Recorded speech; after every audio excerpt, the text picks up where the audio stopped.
اگر امام تیسری رکعت میں بھول کر بیٹھ جائے اور پھر کوئی لقمہ دے اور لقمہ دینے کے بعد اس کو یاد آ جائے اور پھر لقمے کی وجہ سے امام کھڑا ہو جائے تو ایسی صورت میں نماز کا کیا حکم ہوگا؟ تو یاد رہے کہ اگر امام تیسری رکعت میں بھول کر بیٹھ گیا اور کسی نے لقمہ دیا اور لقمے کی وجہ سے کھڑا ہوا تو اس کی دو صورتیں ہیں. دیکھا جائے گا کہ امام کھڑا کب ہوا، یعنی لقمہ کب دیا اور پھر کھڑا ہوا.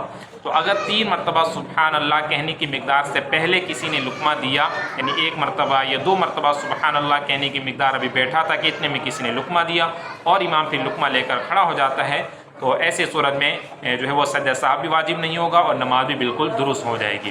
لیکن اگر 3 مرتبہ سبحان اللہ کہنے کی مقدار وقفہ ہو گیا تھا یا اس سے زیادہ جو ہے وہ وقفہ ہو چکا تھا پھر کسی نے لقمہ دیا، تو ایسی صورت میں لقمہ دینے یعنی غیر محل میں لقمہ کہلائے گا اور غیر محل میں لقمہ دینے کی وجہ سے اس جو مقتدی ہے اس کی نماز فاسد ہو جائے گی. اب امام اس کا لقمہ لے کر کھڑا ہوتا ہے تو اس وجہ سے امام کی بھی نماز فاسد ہو جائے گی اور دوسرے مقتدیوں کی بھی نماز فاسد ہو جائے گی. لیکن اگر ایسا ہوتا کہ تیسری رکعت میں امام بھول کر بیٹھا اور پھر اس کو خود ہی یاد آ جاتا ہے، اس کی بھی دو صورتیں ہیں. اگر 3 مرتبہ سبحان اللہ کہنے کی مقدار سے پہلے یاد آ گیا اور کھڑا ہو گیا تو ایسی صورت میں سجدہ سہو بھی لازم نہیں ہوگا، نماز اس کی درست ہو جائے گی.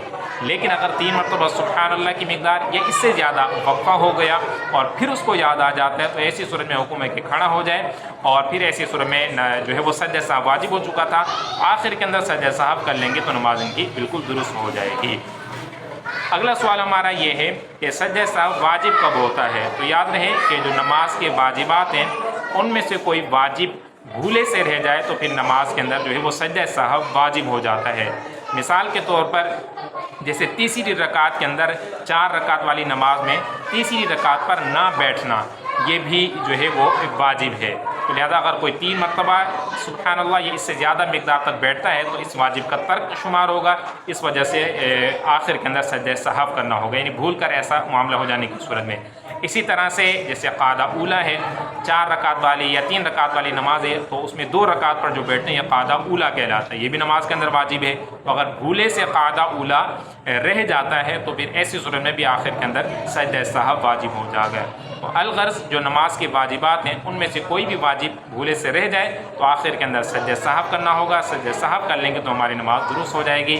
اب نماز کے واجبات کتنے ہیں؟ مختلف کتابوں میں اس کی مختلف تعداد ذکر کی ہوئی ہے. شیخ طریقت امیر اہل سنت نے اپنی نماز کے احکام جو کتاب ہے اس کے اندر 30 بیان کیے ہیں اور دیگر کتابوں کے اندر کچھ تفصیل بھی ہے اور بعض کو یعنی جو اگر علیحدہ طور پر بیان کیا جائے تو پھر تعداد زیادہ ہو جائے گی. تو اس طرح سے جو آسان کتاب یہی نماز کے احکام، اس کے اندر آپ اس کو دیکھ سکتے ہیں. اسی طرح بہاری شریعت کے اندر بھی جو نماز کے جو واجبات ہیں ان کو اس کے اندر جو ہے وہ بیان کیا گیا ہے. اللہ پاک ہم سب کو صحیح طریقے سے نماز ادا کرنے کی توفیق عطا فرمائے.